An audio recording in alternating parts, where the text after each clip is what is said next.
뒤늦게 결단한 사람 중에 유명한 사람이 한 분 있는데 켄터키 프라이드 치킨의 창업자인 커넬 할랜드 샌더스라는 사람이 있습니다. 이분은 66세의 나이에 체인점 사업을 시작하게 됐습니다. 그리고 1009번째 식당에서 자기가 만든 닭을 처음으로 팔 수 있는 그런 계약을 따냅니다.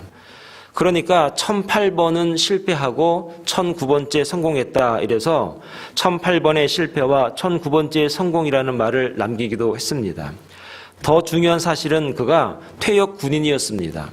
시골에서 편안하게 연금 받으면서 살면 되는데 여기에 안주하지 않고 그가 도전했던 것입니다. 그래서 그의 뒤늦은 열정이 늘 화제가 되고 있는 것이 KFC, 켄터키 프라이드 치킨의 일화이기도 합니다. 오늘 본문의 아브라함은 이보다 좀 더 늦은 나이에 인생의 큰 결단을 내리게 됩니다.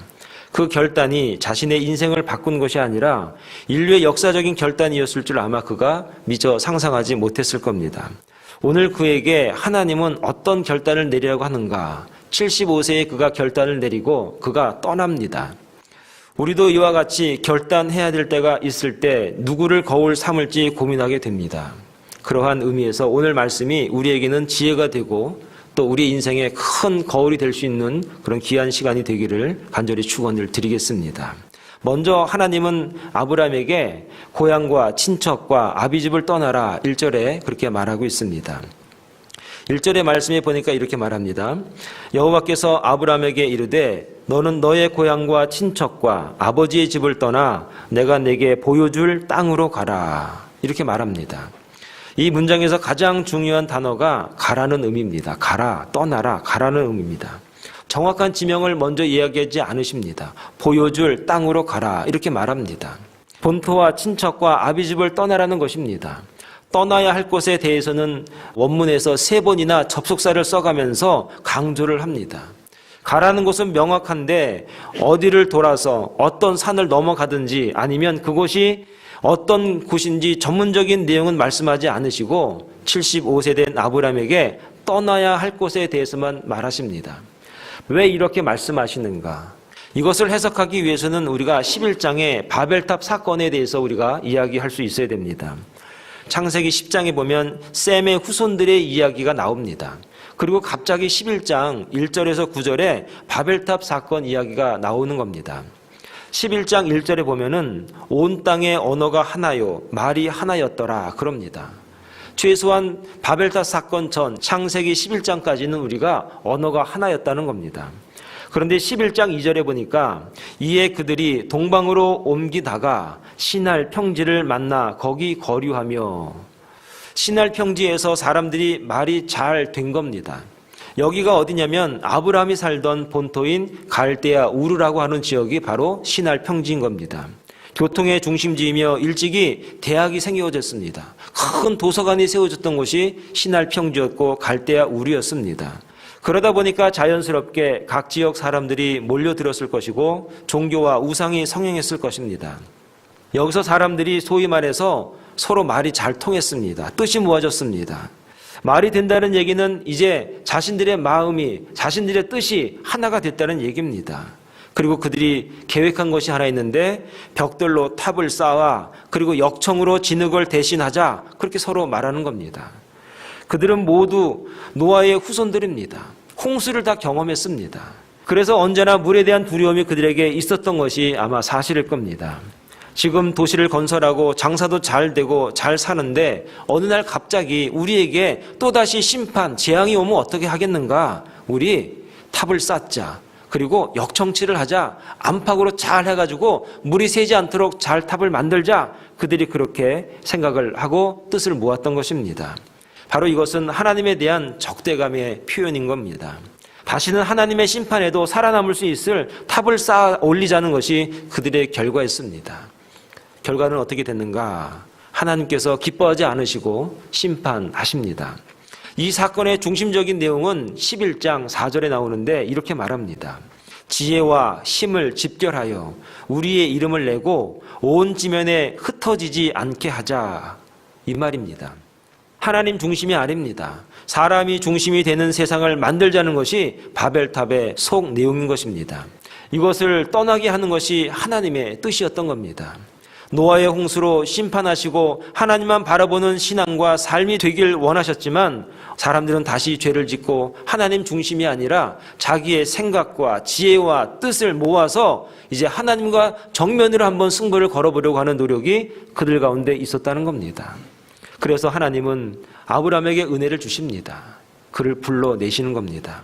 아브라함이 떠나야 할 세계는 이러한 인간 중심적인 가치관을 가진 바로 그런 세계였던 것입니다. 떠나지 않고도 해결할 수 있었다면 하나님은 그렇게 하셨을 것입니다. 그러나 그 방법보다 아브라함이 떠나오는 것이 더 효과적인 방법이라고 아마 하나님은 생각하셨습니다. 그래서 아브라함으로 하여금 본토와 친척과 아비집을 떠나게 하셨습니다. 이 말은 누가 내 뒤에 남든지 상관 말고 너는 너를 위해서 떠나가라. 뒤돌아보지 말고 너를 위해서 본토와 친척과 아비집을 떠나라고 단호하게 말씀하시는 겁니다. 사랑하는 여러분, 기독교라고 하는 것은 이렇게 떠남과 분리의 역사라는 것을 우리가 알아야 됩니다. 오늘날 우리 성도들 역시 하나님의 약속의 사람들임을 우리가 알아야 됩니다. 세상의 죄악과 인간 중심적인 모습에서 떠나고 분리하려고 노력하는 노력이 오늘 우리 가운데 늘 있어야 한다는 것이 오늘 본문에서 우리에게 주는 교훈 중에 하나인 겁니다. 그런데 아브라함이 쉽게 떠나지 못합니다. 13장에 보니까 아직도 롯이라고 하는 그 식구가 그 곁에 있습니다. 이들에게 분리의 원리를 이루시기 위해서 아브라함과 롯에게 더 큰 부자가 되게 하시는 겁니다. 갈대의 우르를 떠날 때도 부자였지만 더욱 큰 부자가 되게 하셨습니다. 가난하면 함께 살지만 부자가 되면 함께 못 삽니다. 사랑하는 여러분, 가난하면 같이 살 수 있습니다. 가난하면 의지할 수 있습니다. 가난하면 서로 힘을 모을 수 있습니다. 그런데 많아지면, 소유가 많아지면 같이 못 삽니다. 하나님은 둘이 다 잘되게 하셨습니다. 그리고 떠나게 하셨습니다. 13장 9절에 보니까 내가 좌하면 나는 우하고 내가 우하면 나는 좌하겠다. 아브라함이 그렇게 말합니다. 자식이 없는 아브라함이 얼마나 마음속으로 의지의 대상이었을까 하는 생각이 듭니다. 그러나 하나님은 떠나게 하십니다. 하나님이 롯을 굳이 떠나게 하신 이유가 뭘까? 아브라함을 쫓아가는 롯을 보면 그도 의인이 아닐까라고 생각이 듭니다. 그런데 롯이 선택한 땅을 보면 롯에 대해서 우리는 어느 정도 짐작을 할 수가 있습니다. 13장 10절에 보면 이에 롯이 눈을 들어 요단 지역을 바라본즉 소알까지 온 땅에 물이 넉넉하니 여호와께서 소돔과 고모라를 멸하시기 전이었으므로 여호와의 동산 같고 애굽 땅과 같았더라 라고 말합니다. 하나님의 사람 아브람과 함께 있어도 롯은 늘 소돔과 고모라를 동경했습니다. 서울 명동에서 빼꾸도 신고 좀 폼 잡아봤으면 하는 마음이 그에게 늘 있었던 모양입니다. 언제나 나는 소돔으로 갈 수 있을까? 언제나 나는 고모라 가서 한번 폼 잡아볼까? 그 마음이 롯에게 있었던 모양입니다. 그래서 이것도 하나님이 마음에 두지 않으셨습니다. 떠나야겠구나. 떠나 보내야겠구나. 그것도 잘 보내야겠구나. 그래서 네가 좌하면 나는 우하고 네가 우하면 나는 좌하리라. 물이 많은 것, 저 좋은 땅 저곳으로 갈 수 있도록 롯에게 기회를 준 겁니다.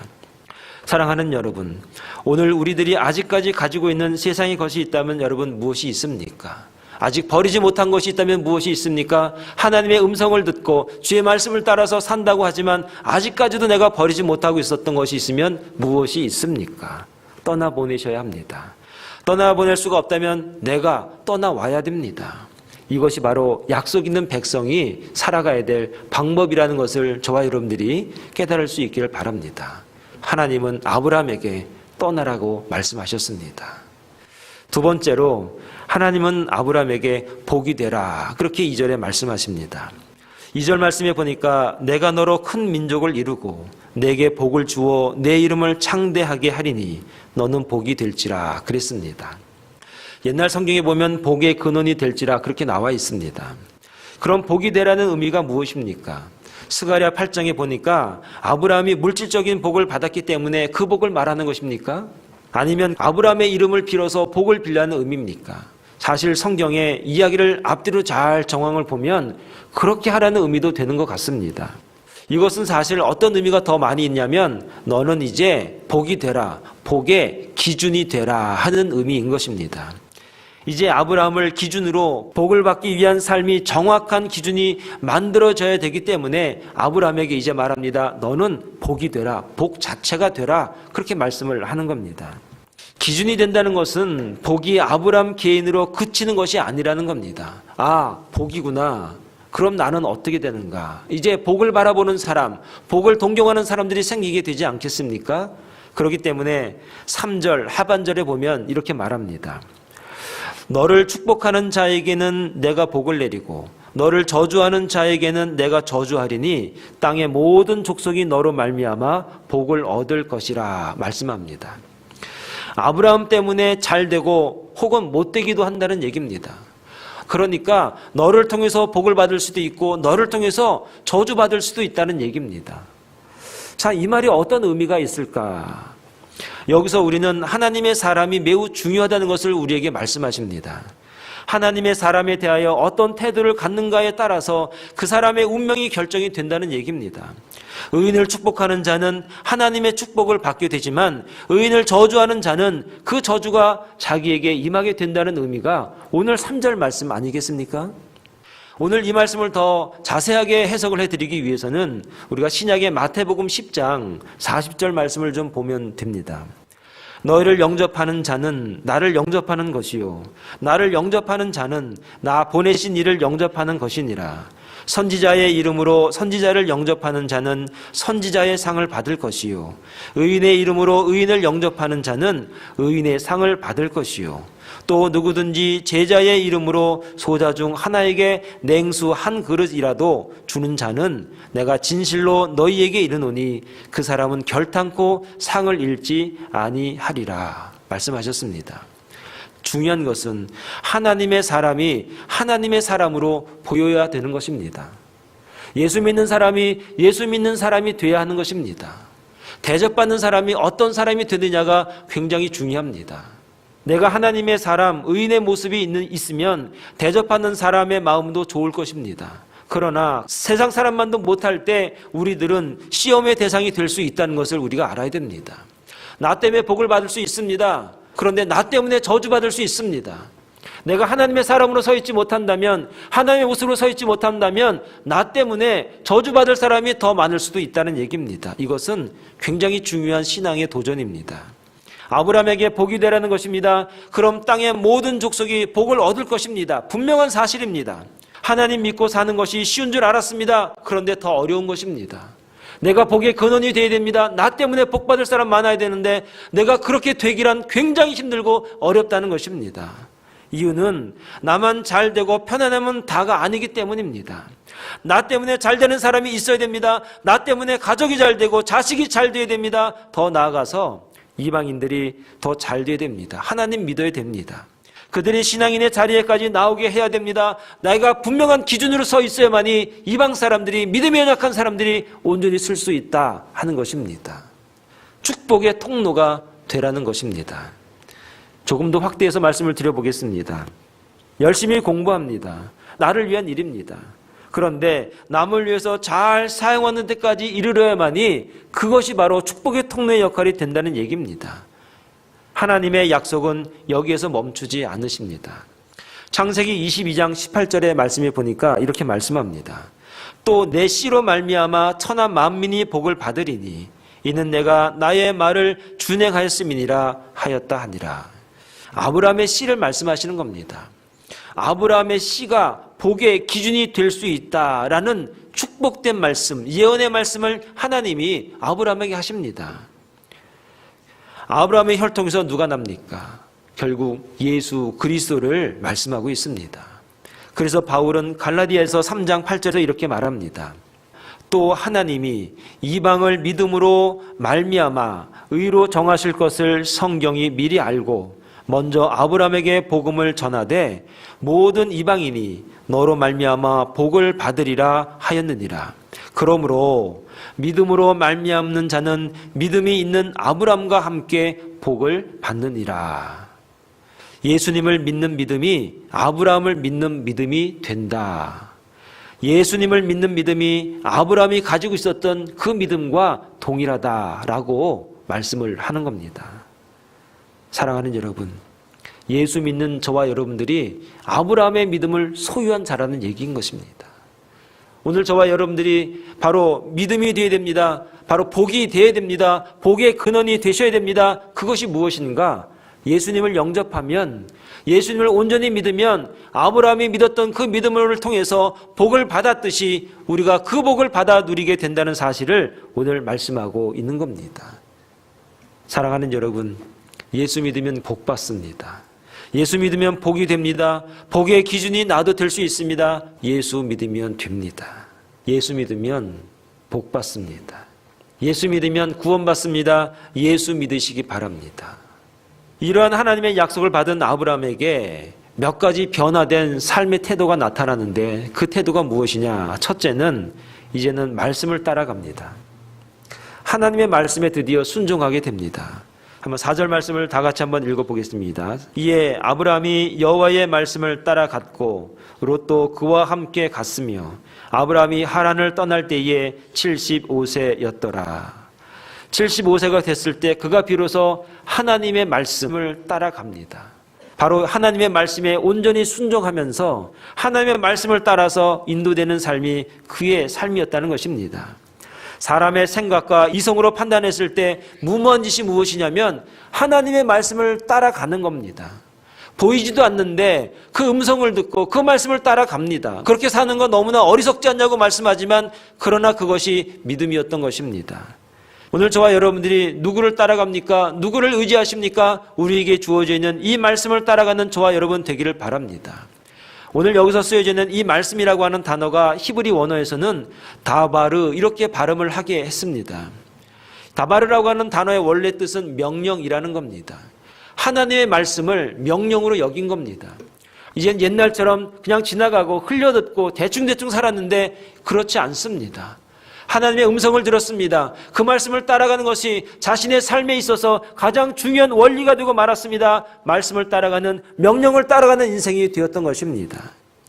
그래서 히브리서 11장 8절에 보니까 믿음으로 아브라함은 부르심을 받았을 때에 순종하여 장래 기업으로 받을 땅에 나아갈새 갈 바를 알지 못했다 했습니다. 어떻게 가야 될지 몰랐습니다. 어떤 산을 넘어가야 될지, 어떤 길로 가야 될지 몰랐습니다. 그러나 중요한 것이 하나 있었는데 말씀이 있었습니다. 그에게 귀가 열렸습니다. 하나님의 말씀을 듣는 귀가 열렸습니다. 그 말씀을 따라서 가는 것이었습니다. 사랑하는 여러분, 말씀을 따라가는 사람 단순해야 됩니다. 말씀을 따라가는 사람은 생각이 심플할 수 있습니다. 말씀을 따라가는 사람은 쉽게 생각할 수 있습니다. 요즘에 말씀을 따라가려고 하기보다 내 생각과 내 계획과 정보를 따라가려는 것이 우리 주변에 너무나 흔하기 때문에 말씀을 따라가는 사람들이 굉장히 무식해 보일 때가 많습니다. 참 모르는 사람이야 라고 생각할 때가 얼마나 많습니까? 그래서 더 힘든 것 같습니다. 사랑하는 여러분, 저와 여러분들이 아브라함처럼 말씀을 따라가는 약속된 백성들 될 수 있길 바랍니다. 그것이 우리에겐 축복입니다. 그것이 사는 길입니다. 그것이 바로 하나님의 나라에 가는 길임을 여러분 믿을 수 있기를 바랍니다. 두 번째, 그는 장막 생활을 하게 됩니다. 8절 말씀을 다 같이 읽어보겠습니다. 시작. 거기서 베델 동쪽 산으로 옮겨 장막을 치니 서쪽은 베델이요 동쪽은 아이라. 그가 그곳에서 여호와께 제단을 쌓고 여호와의 이름을 부르더니 아브라함은 마침내 가나안에 이릅니다. 그가 가나안 땅에 이르렀을 때에 그곳에는 가나안 사람이 살고 있었습니다. 이들은 창세기 9장에 의하면 함의 후예입니다. 여러분, 노아에게 아들 셋이 있었습니다. 셈, 함, 야벳이 있었습니다. 그런데 가나안 족속은 어떤 족속이냐? 함의 후예입니다. 함은 아버지 노아의 치부를 떠들고 다니다가 저주를 받았습니다. 그 후예들이 거주하는 곳이 바로 가나안이었습니다. 가나안 사람들은 그 지역의 특성대로 농사가 잘 됐습니다. 잘 살았습니다. 그런데 그들이 우상을 숭배했습니다. 또한 이들은 타 민족에게 굉장히 배타적이었고 아주 강력하게 도전적인 민족이었습니다. 그래서 쉽지 않은 사람들이 가나안 족속입니다. 이런 상황을 아브라함이 가나안에 도착해 보니까 하나님이 말씀하신 것과 좀 다른 겁니다. 믿음으로 순종해서 가나안에 도착한 이들이 장막을 쳤습니다. 왜 장막을 쳤을까? 장막을 쳤다는 것은 이들에게 정착할 기회가 앞으로 있을지 없을지 또 움직여야 될지 불안한 상태를 말하는 겁니다. 생각해보면 하나님이 인도하셨는데 가나안은 약속의 땅이라고 말씀을 하셨는데 정착도 못하는 겁니다. 10절에 보면은 기근까지 일어납니다. 고생해서 왔는데 생고생하게 만든 곳이 가나안 땅이었던 겁니다. 그래서 7절에 보니까 하나님이 내가 이 땅을 내 자손에게 주리라 또 이렇게 말씀을 하시는 겁니다. 약속한 땅이었는데 그 땅에 왔는데 말을 바꾸십니다. 내가 내 자손에게 주리라 그렇게 말씀을 하는 겁니다. 아브라함에게 줄 땅이 아니라 자손에게 준다고 말씀하시니 그 마음이 좀 어떻겠습니까?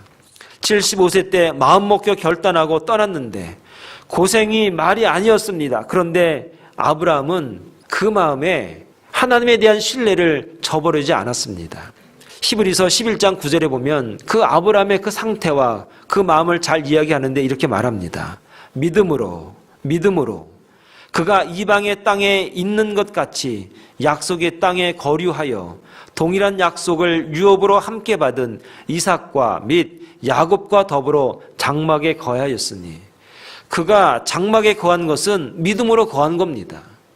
야, 이거 정말 낭패인데 오고 갈 데가 없는데 하나님이 우리를 이렇게 만드시나가 아니라 믿음으로 그가 장막에 거했다 말했습니다. 장막 생활을 하는 것이 무엇입니까? 나그네인데 또 떠나야 되는데 이방인인데 이 삶을 살면서도 그가 믿음으로 그가 장막 생활을 하는 겁니다. 히브리서 11장 13절에 보니까 이 사람들은 다 믿음을 따라 죽었으며 약속을 받지 못하였으되 그것들을 멀리서 보고 환영하며 또 땅에서는 외국인과 나그네임을 증언하였으니 14절 말씀해 보니까 그들이 이같이 말하는 것은 자기들이 본향 찾는 자임을 나타냄이라. 아멘. 아브라함이 장막 생활을 합니다. 이리저리 옮겨다니면서 생활합니다. 약속의 땅입니다. 분명히 하나님이 말씀하셨습니다. 근데 그 약속의 땅을 아브라함이 믿었던 것은 가나안 땅, 그 땅이 아니라 본향이었습니다. 하나님의 나라였던 것입니다. 가나안에 와보니까 이 땅은 네 자손에게 줄 것이다.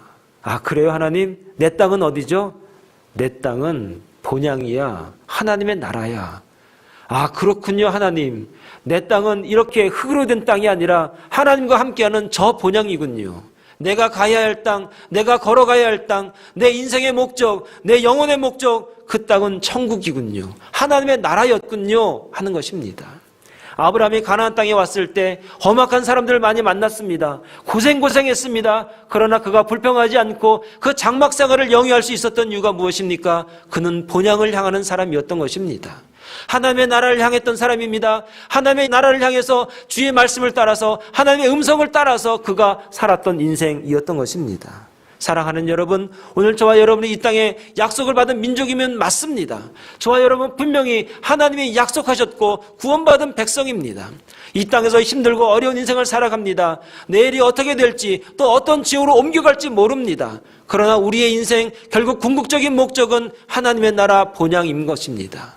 그 나라를 바라보기 때문에 지금 이 고생은 아무것도 아닙니다. 지금 이 눈물은 아무것도 아닌 것입니다. 우리에게 본향이 있습니다. 우리에게 다가오는 고난이 있습니다. 고통이 있습니다. 아픔이 있습니다. 슬픔이 있습니다.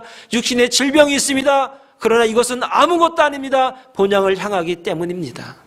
사랑하는 여러분, 아브라함의 믿음은 본향을 향한 믿음이었습니다. 천국을 향한 믿음이었습니다. 장막생활에서 힘들고 어렵고 고통스럽지만 아무것도 아니었습니다. 본향을 향한 믿음이었기 때문입니다. 저와 여러분들이 본향만 향한다면, 하나님을 향할 수 있는 믿음만 있다면 지금 어려움은, 지금 고통은, 지금 슬픔은, 괴로움은 아무것도 아닌 것입니다. 본향을 향한 믿음이 아브라함에게 있었기 때문에 그가 믿음으로 살아갈 수가 있었습니다. 하나님 나라 바라보니까 이 고통 아무것도 아닙니다. 하나님 십자가 바라보니까 이 고통 아무것도 아닙니다. 우리에게 본향이 있습니다. 세 번째로 그는 단을 쌓는 사람이었습니다. 7절과 8절에 보니까 여호와께서 아브라함에게 나타나 이르시되 내가 이 땅을 내 자손에게 주리라 하신지라. 자기에게 나타나신 여호와께 그가 그곳에서 제단을 쌓았고 라고 말씀합니다.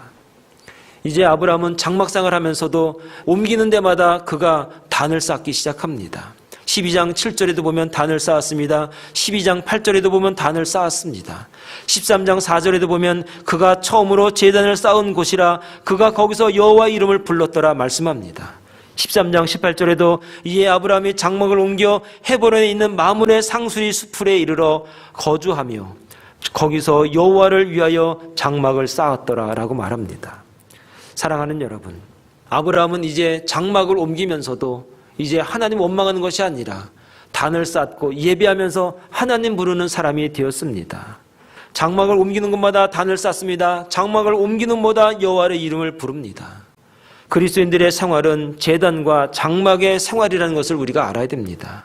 제단이라고 하는 것은 하나님을 향한 것인 것이고 장막이라고 하는 것은 세상을 향한 것입니다. 세상은 우리의 장막과 같다.